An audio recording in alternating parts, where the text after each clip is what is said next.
What is up, Kings? It's Andy Graziosi helping you unleash your confidence. In today's video, we're gonna talk about shots not taken with an ex.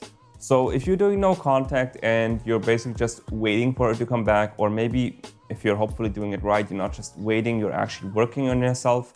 In best case scenario, you actually forget your ex and you don't realize that you're waiting for her anymore. You're living your life and then one day she just comes back. That's the best case scenario of how you do no contact, and that is perfect. But what if she then comes back but you don't shoot your shot? What if you don't take action? What if you don't invite her out for a date? Well, then it's never gonna go anywhere. So clearly, no contact is only part of the game. The real hard part is the seduction, getting her to go on dates with you, getting her to feel comfortable talking to you again regularly, so that it feels like she's just dating you like you've dated in the past, basically. So I have a message from a guy who's been going through this challenge. He has not been doing it right and he messed it up, basically. So let's see what is my advice. So he says, Coach, I don't know if I did something wrong with my ex-girlfriend because I was doing no contact after a pretty dramatic breakup. And for almost 3 months, I didn't hear anything from her. But then she reached out to me, but she pulled back again after a bit of talking. So that is actually a really good sign. If you've had a dramatic breakup, with a lot of fighting most likely, maybe things are thrown through the room, lots of screaming, lots of anger. Actually, that's not so bad. And if she then comes back after just 3 months, that's a pretty good sign. That tells you that she really misses you, that she's hoping to get back together. She probably already forgot all of the dramatic stuff, or at least she's thinking, look, it wasn't so bad. She probably can't remember it so much, and she's mostly remembering all the good stuff with you. So that is a really good sign. But the problem is, of course, you say it here, she pulled back after a bit of talking. So let's see what went wrong. So you say, so what happened between us was that we had a big fight. Several bigger fights, actually. But the last one was the worst. My ex accused me of not even loving her anymore because she said I would not show her any affection at all any longer and that I was mad at her very often. That's not true. Yes, things have become too much drama between the two of us, but that doesn't mean that I don't love her. Yeah, exactly. That's why she actually messaged you, because she realized, well, okay, we had a lot of fights, but that doesn't mean that he didn't love me. Most women, most healthy women will understand that love is not perfect, relationships aren't perfect, and God knows, holy shit, humans are not perfect. We make mistakes all the time, we're fucking flawed like crazy, and sometimes we can just have a bad day and then we lash out at our partner or people in general. Sometimes you can just have like the worst fucking day or something happened and it happens. And a healthy person knows that, however you acted in that one moment, that doesn't define you, right? So she knows that you love her, and I'm assuming she probably thinks that, well, I don't know, how long were you together? I don't think you mentioned it here, but let's say you were together for 3 months, for example, for 3 years. So, 3 years, most of the time, everything was good. Yes, there are fights, but if you compare that to the times that things are good, how many fights do you really have? How often is it bad versus how often is it good? And yeah, of course, it's not just about the fights, it's about the general vibe or the mood in the relationship. Is it very negative or is it more positive to neutral? Of course, if it's more neutral or positive, that's really good. If it's just negative all the time, she's probably not want to have it back.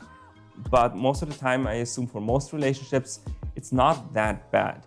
Yes, there is a little bit of negative mood here and there, but it's not a constant thing. If it has been a constant thing, then you should ask yourself, why would you want to get back with this woman?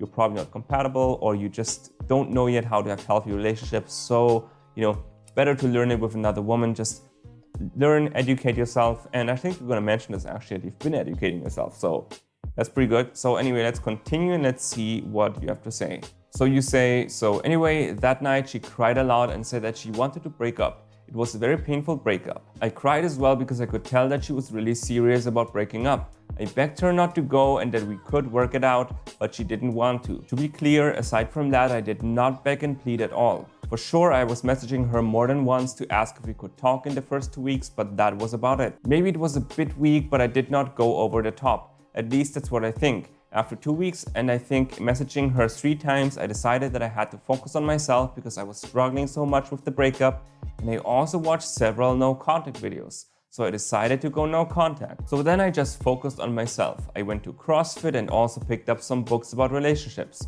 This was a really good decision for me because it kept me a little bit optimistic for the future, and perhaps it was a false consolation, but I told myself that I could fix our relationship and that I would take it into my own hands to do better and figure out what I could have done better. No, I don't think it was a false consolation at all, to read a relationship book, for example, or work on yourself and actually feel good about it. It's momentum. It's good momentum. You feel really good about yourself, and you should really use that momentum. And look, there's two types of how you can bullshit yourself. There are two types of people who do no contact. People who just do no contact and never improve themselves, and they're bullshitting themselves. Okay, I'm just gonna wait, and then she's gonna come back, and then it's gonna be fixed, basically.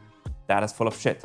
But then there's the other way of doing no contact. You work on yourself, you recognize, okay, there were a lot of flaws on my side, or the way that you communicated wasn't the right way, and I played a part in that. And you learn to grow as a man. You become a better man, a better version of yourself.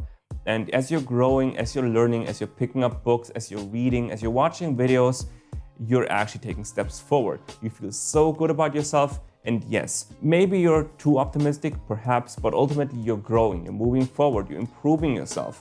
That is better than just bullshitting yourself to do nothing and telling yourself that you're getting better versus actually doing something and getting better. Even if you're not making drastic changes, even if you're not getting 100% better, even if you just got 5% better in those 3 months after the breakup, that is worth complimenting you for.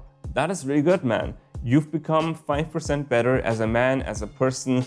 So whether it works out with her or not, you can now level up your game. You can now date a better woman because you are a better man. So there's nothing wrong with that. And the way that you've done your breakup was really well done. So yes, you've been talking to her a little bit after the breakup, hey, can we talk about this? Let's just talk about this. That's kind of natural. Some guys do it very beggy, very pleadingly, and they do it very weak. I don't know how much you did it, but you said you didn't do it so much. So I think it was just common sense. Hey, let's work this out. And, not going on your knees, basically, not being very pathetic, not being a simp. So from what I can tell, you did all the right things, and it seems to me that you've had a relatively good approach with your breakup. So I wouldn't be too worried about this. And actually, she messaged you after 3 months. So that kind of affirms that you've been doing things right and that things are working out. So anyway, you then say, I could not forget the way she cried at our breakup, and I had no idea how hurt she was about how our relationship had slowly gone off the rails. I guess I did not show her enough how much she meant to me. Yeah, that's about it. Women want to be cherished, and now you're realizing the mistakes that you've made. You've also corrected yourself, or you've fixed some of the things. You've tried to learn and figure out what went wrong. So I think you've done everything at this point with your growth, at least in particular, to make sure, okay, if you get back together, you can improve, you can work together to improve this. So, that's fine. I think now if you get back together, she's going to see much more clearly that you love her, because I think you're probably a lot more conscious. So kudos, thumbs up, right way to do it. So let's see how you continue. So you then say, so long story short, a month ago, she messaged me quite unexpectedly. I didn't message her first, didn't talk with her about the relationship or anything like that. But just out of nowhere, she asked me how I was doing. I told her what I just told you, that I was doing okay, then that I was busy hitting the gym and reading some books. I didn't tell her that they were relationship books though, cause I didn't want to seem needy or desperate. I just said that they were personal growth books. She also told me that what she was up to. Well, might have been okay to tell her that they are relationship books. Actually, if she can tell, okay, you're working on yourself, maybe she thinks that you're doing this for her perhaps, but if she remembers this in, let's say, 3 months from now, if things didn't work out, she will remember, oh, he's been reading relationship books, so he's been working on himself. So maybe I should really give it another shot. So should you tell her or not? I think it's not so bad if you told her that you read some relationships books, whatever. If she doesn't like that, yeah, whatever, man, screw her. Well, not screw her, but it's her loss, I guess. So, it doesn't matter. So anyway, you then say and continue, she also told me what she was up to. She said that she went back to ballet classes. The conversation was a bit weird. I think both of us didn't really know what to say or what to talk about.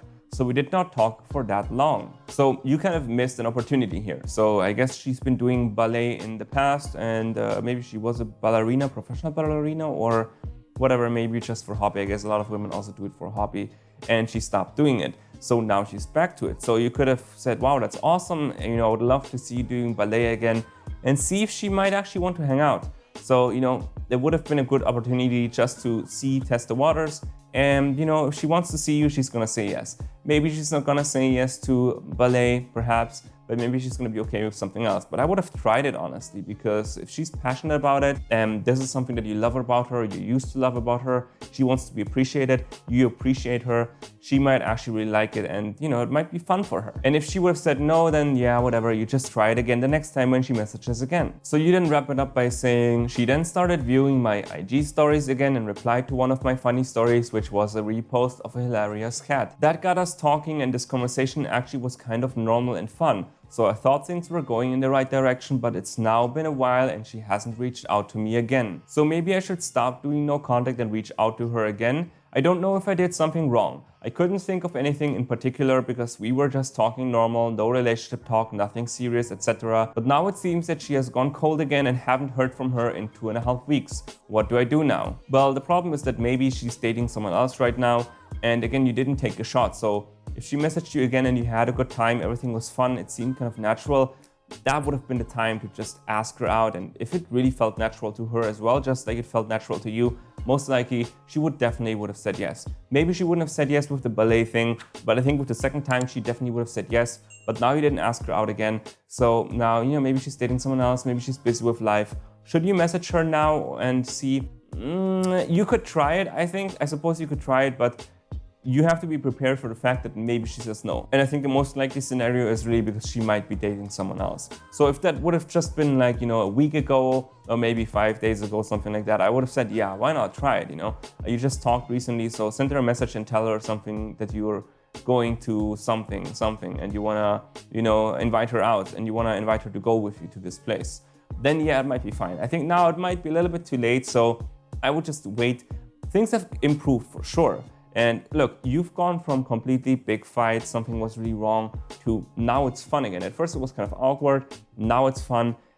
Now, I can't guarantee you that she's ever gonna message you again, of course. But I think she's probably gonna message you again, but the thing is, you gotta ask her out. If things are relatively normal now, and you still haven't asked her out, at some point she's gonna give up. So now is your chance to make this work. So your situation is a clear sign of, no contact is great, working on yourself is great, but you also gotta have the balls to actually ask her out. And I think you've got this in the bag. She knows that you've been working on yourself. I think she misses you. I think she values you a lot. And, she's been trying to connect with you, but obviously you have to walk through that door. She opened the door for you, and she wants you to take a move as well. She wants you to make a move as well. So messaging you is actually a move. It is not just a move, it is scary. It takes courage because, she doesn't really know what to expect. So she's taking a risk here. So risk reward. We all want to get rewarded for taking risks. So if she's taking a risk, you should say, okay, I appreciate that you took some risk. I appreciate that you talked to me. So you know what, let's go out. I'll treat you to some great food. I'll treat you to some great wine. Or I'll treat you to whatever, maybe a ballet show. I don't know, maybe she likes contemporary dance or something like that. Maybe there is an art festival in your town or something like that, right? Something that she's gonna appreciate. Risk, reward. She took a risk, reward her. So that's what you should do. So next time that she reaches out, just invite her out for something. And then I think you're gonna be able to seduce her relatively quickly, or go on dates and have fun, make out again, and at some point you're gonna be a couple again. So let me know in the comments what you think. Give me a thumbs up, subscribe to the channel, and never forget to unleash the king within.